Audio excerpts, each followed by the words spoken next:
We welcome you back inside the Alex Strouf Show presented by Cream City Central. And we go to the phone line now as we are joined by a River Falls High School graduate, a product of UW Stevens Point, and now a right-handed pitcher for the Milwaukee Brewers. It is Mr. JP Feyereisen joining us on the Alex Strouf Show. JP, how are you, my friend? Thanks for taking the time. Hey, thanks for having me on, Alex. I'm doing great and enjoying the Milwaukee heat right now. Yeah, it is humid as heck in this state, is it not? But I got to ask you, man. Obviously, been a really weird few months. Everything healthy, everything good on your end, I assume. Yeah, everything's great on my end. Actually, as crazy as the world has been, it was a nice couple months getting to be with the family in the summertime for the first time in 8 years. So I got to enjoy that, and then also get ready for the season still. So I got to ask you, I've been calling it summer camp. I think they're calling it spring training 2.0.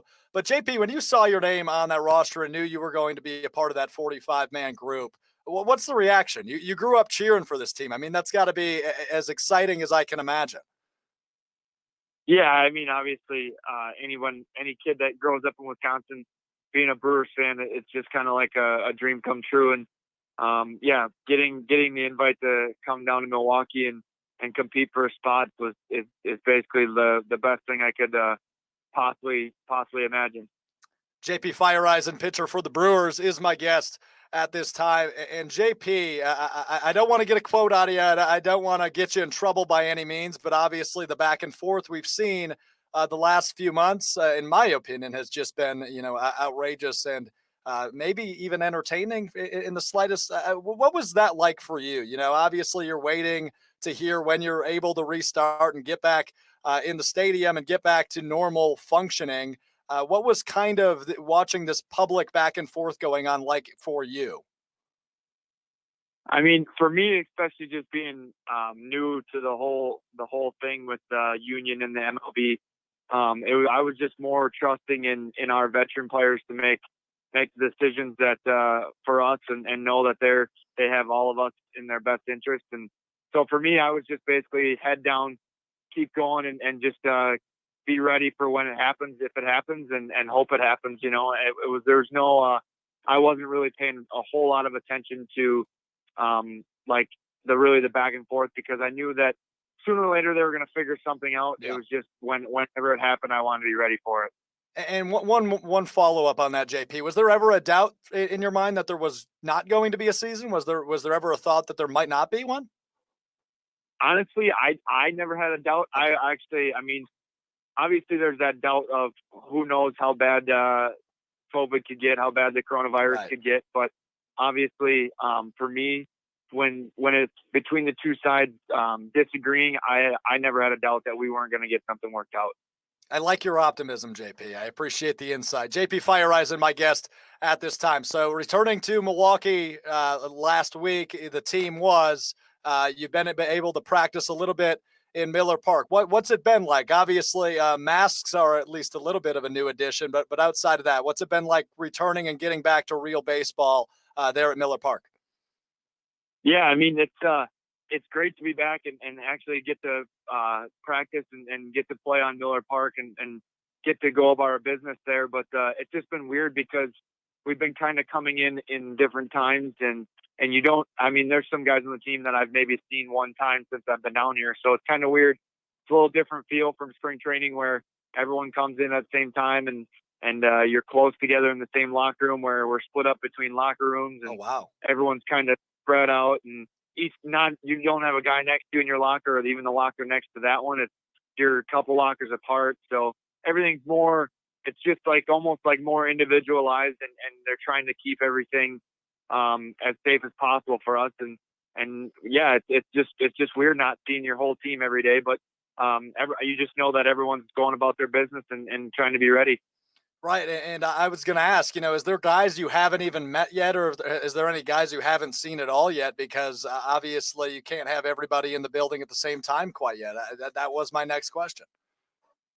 Yeah. So, I mean, I think I've seen everybody, whether it's in passing and or just when we were doing physicals and everything, you kind of just like see guys either when you're basically going from one test to another or anything like that. But I've met everybody just because spring training, you got to meet everybody and Right. and you got to become friends during the spring. And now it's kind of a different feel. I mean, you want your team to feel like a family, but obviously it's tough too when you don't get to see each other every day. But you just know that the guys that you do see, you just connect with them. And then when you get to finally get to all come back together, it's just like, you friends that you haven't seen for a while, you just pick up right where you left off. Right. JP Feyereisen, my guest pitcher for the Brewers. The 60-game schedule was released this week, and obviously we know there will be the cab squad or the taxi squad. They're kind of calling it up in Appleton with guys ready to float in. What's the feeling as we get closer and closer to opening day with all this going on? I mean, COVID has made this such an unprecedented and weird season, and details are just starting to come out. What's it been like for you, and what are your thoughts as we get closer, JP? I mean, yeah, it's definitely going to be a weird feeling. If I'm with the taxi squad, just, you're not playing normal games like you would in AAA. You're not going to play another team every single day and you're going to get those same reps in. So the intensity of games will be a little bit different, I'm sure, for the guys on the taxi squad. But I feel like, whatever the teams have in mind for us, I think that they're going to have us prepared as well as we can be, so that when we are in Milwaukee or wherever we are playing, that we'll be ready to go when we get our name called. So yeah, but it's definitely going to feel a little bit different when there's, instead of having 25 guys like you do on a normal AAA team, it might be only 15 or 20. So it'll be, yeah, it's gonna feel a little bit different for sure. Well, props to you, man, because like I said, it's so unprecedented and strange. JP Feyereisen, my guest. So let's talk about a tweet you sent out. You got yelled at for playing catch in the street a couple weeks back. What was that about? Yeah, so actually, another Wisconsin kid, Ben Heller, he and I were playing catch when I came down to Milwaukee because he lives around here. Okay. So we were out in the street just playing catch basically because he had to leave the next day to go to New York because he's with the Yankees right now, and we were just kind of keeping our arms loose and getting ready for the first day of summer camp or spring 2.0. And an older gentleman basically came out and told us that we shouldn't be playing catch in the street. We were going to get hit by a car, and we said, well, we would move if a car came, and then he proceeded to get a little upset at us. So we just decided to take our throwing somewhere else. But it was kind of funny just going back to being a kid and playing catch in the street, and then all of a sudden here comes the old neighbor, and he's not happy we're playing catch. So it was just kind of one of those moments to take you back to when you were 12 and getting yelled at by people. I was just about to say, right? It's like you're a 12-year-old kid again, but you're 27 years old. Did you ever tell him who you were? Did you say, hey, man, I'm a professional baseball player? Anything like that? No, both Ben and I just kind of chuckled and were like, all right, well, I guess we'll just go play catch on the next street over. And we did. And then no one else yelled at us there. So obviously one street up is obviously the place to be.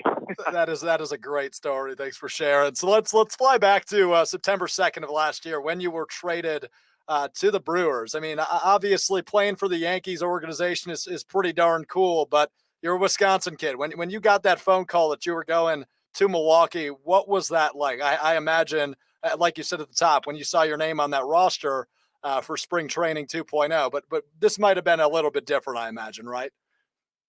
Yeah, this was that call was definitely something that I'll never forget. It was just kind of it was like almost like one of those moments where you don't believe, you actually think someone's like playing a joke on you or lying to you about it, because when I got it and I was told I was traded, it was like literally just I didn't believe that I was gonna come back and play and hopefully play in Milwaukee at some point in time, and even like calling my family and friends and all my buddies that I played with at that point, they're like, no way, you're playing a joke on us, this is not real, you're messing with us. And it was just kind of one of those moments where I know that I'll never forget it, and I know my family won't and friends won't either. And I bet it's got to be. I mean, it's a childhood dream essentially that you're living out right now. So it's pretty darn neat. But let's go back to those Stevens Point days, because I'm sitting at the University of Stevens Point right now, so I got to throw some questions at you. What was that like? I mean, obviously a D3 guy, then getting drafted, uh, and now you're making the most of it playing for your home state team. I mean, it's been quite a journey for you. But take me back to those Point days, some of the things you learned here, and some of the development you had here. Yeah, I mean, like playing at Stevens Point was, I mean, some of the best years of my life. I look at the 3 years that I was there, and I wouldn't trade them for anything. Just the brothers that you played with, and teammates, and like the friendships that I have from there are just some of the greatest things. But just learning from well, now Jersley is the coach, but he was my assistant coach when I was there, Jeremy Jersley, and then Pat Bloom was the head coach there. And just the mental strength that they preach to us. I mean, when you're playing D3 ball, you're not playing on a scholarship. You're not going to play baseball for kind of like your lifestyle in college. It's more of just a you know what, you're going to school, you're going to get a degree, you're playing baseball with it. Just you're lucky to get to play hopefully 4 more years of baseball in your childhood, and then you're going to move on to a real job in life. I was just lucky enough to be able to play with the guys that I did, and then obviously having Zimmerman go through there, it was kind of a crazy thing. That, I mean, when you go in, you're like, well, maybe I could be the next Jordan Zimmerman, right. And obviously that's not an easy feat to do, and I just was lucky enough that I got enough looks, and I threw well in the right situations, and somebody decided to take me. And I was just about to ask about Jordan Zimmerman. Obviously, now the field named after him, as the scoreboard indicates. But what's your relationship like with him? I know there's at least somewhat of one, right? Yeah, I mean, he and I text every once in a while, and talk every once in a while, just to see how each one of us is doing, how each one of us is feeling. We're both big outdoorsmen, so he always is asking me about deer hunting, or I'm asking about how his deer hunting was going, how ice fishing's going. And right. We're just checking in.